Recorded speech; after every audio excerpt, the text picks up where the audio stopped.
Hey guys, it's me, I'm about to slide in the day. As you know, I lived in Redcar by the sea. For a long time we used to work with a lad called Cookie, used to train with him, and we used to go different places. But he had twin sisters, and his dad was a hairdresser, he used to cut my hair, nice people. And his sisters used to have a pub called the Mermaid in Mask, I think it was. So we used to work for them. His brother-in-law, one of the sisters, was married to a lad called Gary, and he had a few pubs, different places. He had one in York called the Railway Quays, I think it was called. So York then had something like 366 pubs, which is more a pub for every day of the year. I don't think it's got that many now, but it was a nice place. I used to like going there. So anyway, he offered us to go there. So we goes, I think we got about 30 quid each. Usually, I think it was about 10 a night usually, but we got about 30 quid each. I think I was about 27 at the time.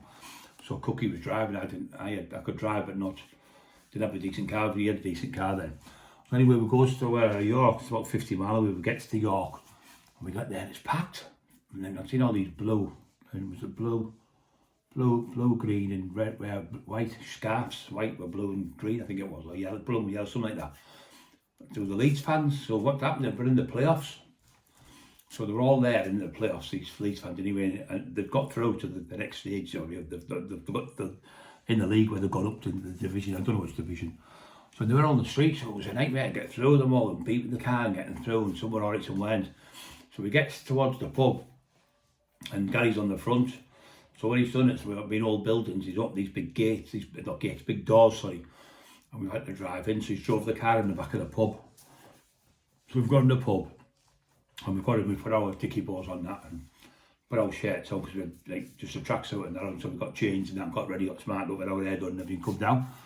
So we were waiting on the door. Anyway, there was people already in there. It was quite packed.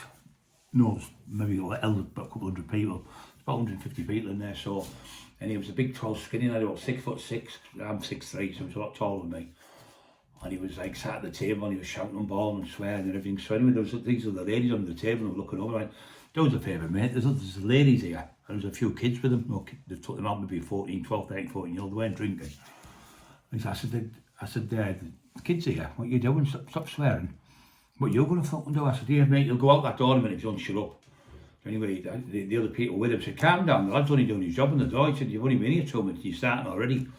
So anyway, they told him off, these people. I don't know if it was his wife. So the next minute, we stood on the door, we stood there, and then we go outside. It's chocolate outside as well, with loads of fans and that. And everyone was alright, enjoying themselves. So anyway, he starts again. About 30, 40 minutes later, he starts again, shouting his mouth there, and then he's arguing with the bloke he's with. I said, "Well, calm down, will you? How many times have I got to tell you?" So anyway, he's alright again then. So anyway, he goes, "What are you going to fucking do?"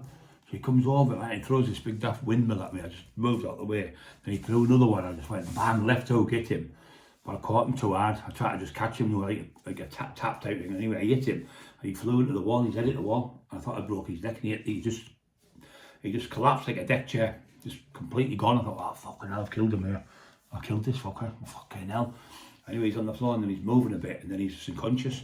So they've screamed, the people, the women, all that shit, all that with them.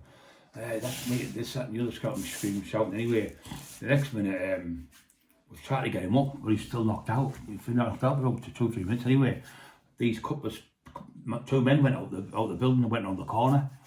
They've only went for his fucking brother. Anyway, his brother's come round, about 15 of them.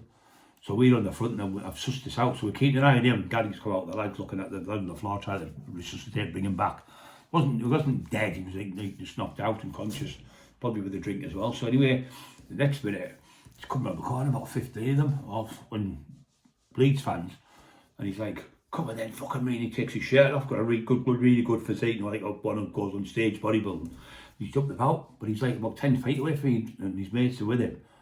So I'm walking forward anyway, he's fucking stood there. I thought, just mind the door, because that's all we do. If we go off the premises and hit someone, we'll get done. So we stood where the cameras are and that, so we're on camera, so we can't do that, so I'm protecting myself like this. Anyway, he's come forward and he's still 4 or 5 punches. He's missed every one, I've just hit him. Not that hard, just enough to put him on his ass, gone on his ass, bust all his nose, he's fell down. And then I've gone forward, and then another 3's come forward, and I've hit another 2. But I've really banged these 2 and they've gone down with him. But he's got back up and he's trying to have a fight with me. The next minute we can hear, and then the police have come, 2 vans. So they've got this lad who's been fighting with all blood on him, and they've grabbed him, they've put him in the back of the van. The cop says, "Oh, gives it a hand to me." I went, "Oh, I'm not getting involved, mate." I said, "My job's on the door. no disrespect. Anyway, they've got him in the back of the van, and then a load more coming on the car, and then they start throwing fucking bottles at the police and throwing them at me and Cody, fucking bouncing off our heads, and they're getting them out the dustbins and everything, throwing all sorts of stuff in that. Anyway, more police turned up. Anyway, these fucking big massive horses come, fucking huge they were, come round the corner with these two cops on him, this idiot. They thought he was a fighter, tried to push the horse over. The horses went both, hit him and knocked him about 10 feet, I'm not joking, right across the road. And as it knocked him across the road, the car was driving on the fucking corner and just missed him, and he hit the car, but he didn't run him over. He hit the door. Anyway, they stopped him, and then the bloke in the car got up, started arguing with the fucking bloke who fell at the car. It was fucking chaos. Anyway, the cops, more cops come in the end. Anyway, they put 4 of them in the back of this van, and the one when the bus knows they've got him, put him in. And as I'm coming back, the fucking cop opened the door to put somebody else in, didn't realise they were all them, and they all just pushed away out. About 4 or 5 of them jumped out of the van, started fighting again with them. Fucking chaos. So anyway, they finally got them in the van, and they said to us, oh, blah blah blah, what happened? And I said, look, told them the story, there was a fight. Anyway, the cop said, oh, well I'll get you so Gary turned the camera off inside the pub because he didn't want to be seen on camera, you know, the camera, so he took it off, he turned it off and kept the Betamax thing, or whatever it's called, VHS, took that out the cassette so they couldn't see the police. So I said, fuck, what are we going to do? He said, oh, just get out the back. So he put us out the back of the pub, tied out the way, and we fucking sat around there, and we got our tracksuits on that, and we just waited. We had something to eat out the back as he let us stay. He said, oh, they've gone. He said, I've let them out the back door because in case they get jumped. He said, they're from Leeds themselves. He just made 2 names up because the cops said, oh, we'll have to take a statement off the doorman. He said, oh, they've gone, the body left the building, so we couldn't do the statement. But I tell you what a fucking carry on. If it was one of the times, that was once when the wrecking crew was 17, when they heard the police coming, I was over the moon. And this was the second time, we'd have probably got killed. But luckily we got away with it, me and Cookie. So yeah, another story in a day. So I've got more about me and Cookie stories as well, so keep watching. Do me a little favour, everyone, if you like the story, just push the like button down below. Thank you very much for your time. God bless.